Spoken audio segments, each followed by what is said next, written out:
हाय मेरे प्यारे दोस्तों, मैं हूं आपका अपना सुमित लूथरा और आज की क्लास के अंदर हम पढ़ने वाले हैं कि किस तरह से याद रखा जाए एटॉमिक मासेस को।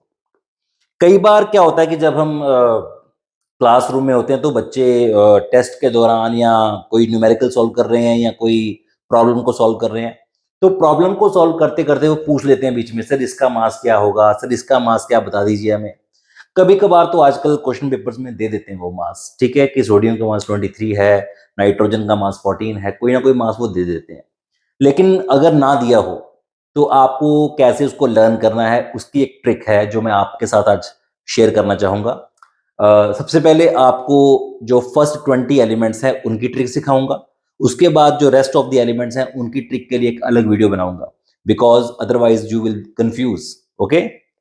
तो चलिए देखते हैं कि किस तरीके से हम मासेस को याद कर सकते हैं इनको।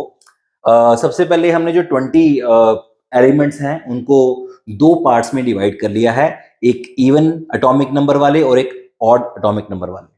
तो पहले हम बात करेंगे ऑड एटॉमिक नंबर, यानी कि 1 3 5 7 9 11 13 15 17 और 19।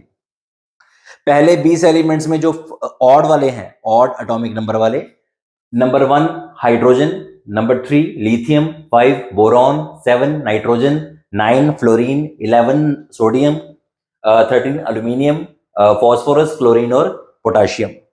तो अगर आपके पास ऑड है एटॉमिक नंबर, तो आप उसका मास कैसे फाइंड कर सकते हैं? उसके लिए एक बड़ी सिंपल सी ट्रिक है, और वो ट्रिक है कि अगर उसका एटॉमिक नंबर है Z, ठीक है, अगर मैं इसको Z मान लूं, तो Z को मल्टीप्लाई कर दीजिए 2 के साथ, और उसके बाद जो आपके पास आंसर आए उसमें 1 ऐड कर दीजिए और आपके पास एटॉमिक मास आ जाएगा फॉर ऑड एटॉमिक नंबर्स। ये सिर्फ ऑड एटॉमिक नंबर्स के लिए वैलिड है कि डबल कर दीजिए और उसके बाद 1 ऐड कर दीजिए। आइए चेक करते हैं। और इसमें कुछ एक्सेप्शंस हैं, जैसे कि हाइड्रोजन का एक एक्सेप्शन है, इसको मैं सर्कल कर देता हूं कि जो हाइड्रोजन है इसका 1 का 1 ही रहता है, तो ये एक एक्सेप्शन है। उसके बाद लिथियम की बात करेंगे तो 3 है उसका एटॉमिक नंबर है, तो मैं 3 को डबल करूंगा और उसके बाद उसके अंदर +1 कर दूंगा, तो ये मेरे पास आ जाएगा 7, जबकि इसका एटॉमिक मास है।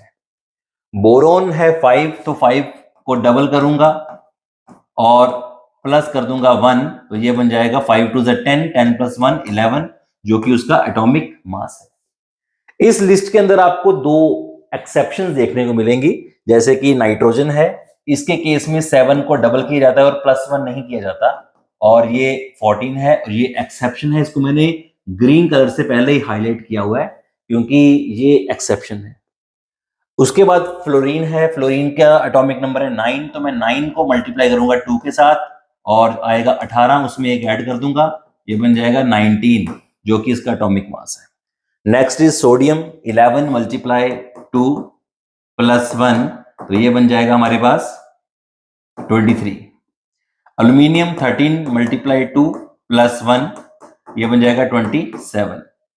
फॉस्फोरस का 15 है, मल्टीप्लाई 2 + 1 करेंगे 31 आ जाएगा।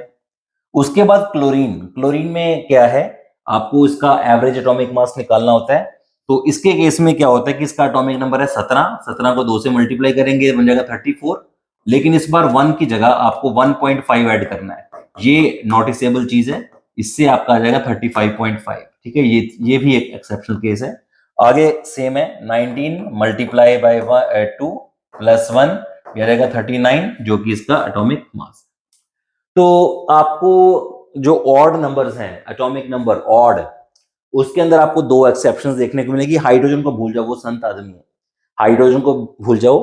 हाइड्रोजन का तो 1 का 1 ही है सब कुछ, इलेक्ट्रॉन भी 1, मास भी 1, शेल भी 1, सब कुछ 1 है उसका। हाँ, लेकिन ये जो है हमारे अदर एलिमेंट्स, इसमें आपको दो एक्सेप्शंस को याद रखना है, एक नाइट्रोजन और दूसरा क्लोरीन, ठीक है। एक नाइट्रोजन ये आपकी एक एक्सेप्शन है और एक क्लोरीन आपकी एक्सेप्शन है। इसको छोड़ के बाकी सभी में आपको वो फॉर्मूला जो है 2n+1 वाला, ये आपके लिए लागू हो जाएगा। अब बात करते हैं इवन एटॉमिक नंबर्स की। इवन हम बात करेंगे इवन एटॉमिक नंबर्स की। इवन एटॉमिक नंबर्स मतलब 2 4 6 8 10 12 14 16 18 और 20। जो एटॉमिक नंबर 2 है वो है हीलियम, फिर है बेरिलियम, 6 का carbon, 8 oxygen, 10 neon, 12 magnesium, 14 silicon, then sulphur, argon और कैल्शियम। ये हमारे 10 जो है वो इवन एटॉमिक नंबर वाले एलिमेंट्स हैं और इनके लिए हम फॉर्मूला यूज करते हैं Z मल्टीप्लाइड 2, मतलब उसके एटॉमिक नंबर को जस्ट आपको 2 से मल्टीप्लाई करना होता है। फॉर एग्जाम्पल कि आप देखिए कि जैसे हीलियम है तो हीलियम का एटॉमिक नंबर है 2, तो हमने 2 को 2 से मल्टीप्लाई किया, ऐड कुछ नहीं करना है, आपका आंसर आ जाएगा 4। इसके केस में एक प्रॉब्लम है कि जो बेरिलियम है ये एक्सेप्शनल केस है, इसमें आपको 4 को 2 करके उसके बाद +1 करना पड़ेगा, तब जाके आपका आएगा 9। ये एक्सेप्शनल केस है, इसको मैं थोड़ा मार्क कर देता हूं कि ये एक एक्सेप्शनल केस आपका बन जाएगा।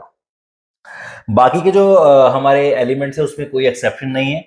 जैसे कार्बन का 6 है तो 6 को 2 से मल्टीप्लाई कर दीजिए 12 आ जाएगा, 8 को 2 से मल्टीप्लाई कर दीजिए 16 आ जाएगा, 10 को 2 से मल्टीप्लाई कर दीजिए 20 आ जाएगा, 12 को 2 से मल्टीप्लाई कर दीजिए 14 आ जाएगा, 24 आ जाएगा, तो 14 को 2 से मल्टीप्लाई कर दीजिए 28 आ जाएगा, 16 मल्टीप्लाई 2 इज 32। ओके, तो इसके बाद यहाँ पर एक एक्सेप्शन केस और आ गई है आर्गन की, ठीक है। इसमें 18 को जब आप 2 से मल्टीप्लाई करते हो तो आना चाहिए 36, लेकिन होता कितना है 40, तो इसमें 2 ऐड करने पड़ेंगे। तो ये वाला एक एक्सेप्शनल केस और आ चुका है हमारे पास। और कैल्शियम का तो सीधा साधा केस है, 2 से मल्टीप्लाई कर दो 40। ओके, तो इस तरीके से आपको पहले 20 एलिमेंट्स के एटॉमिक मासेस जो है वो लर्न हो जाने चाहिए कि इवन और ऑड। इसका आपको थोड़ा याद रखना पड़ेगा कि जो इवन है उसमें आपको मल्टीप्लाई 2 करना है, जो ऑड है उसमें मल्टीप्लाई 2 के साथ +1 करना है। 2-4 इसमें एक्सेप्शनल केसेस हैं 20 के 20 में, 2 यहाँ पर है और 2 पिछले वाले केस में थे ऑड नंबर वाले में, है ना। तो atomic masses are very important to learn. Okay, तो जरूरी नहीं कि हर चीज को याद किया जाए, इस ट्रिक को याद कर लीजिए, इससे आपको बाकी के एलिमेंट्स को खुद ही निकालना आ जाएगा। अगली वीडियो में मिलते हैं, उसमें आपको बाकी का जो पूरा पीरियोडिक टेबल है, जो बड़े बड़े एलिमेंट्स हैं, उनके एटॉमिक मासेस को कैसे याद करना है वो सिखाऊंगा। Thank you very much for watching this video, bye.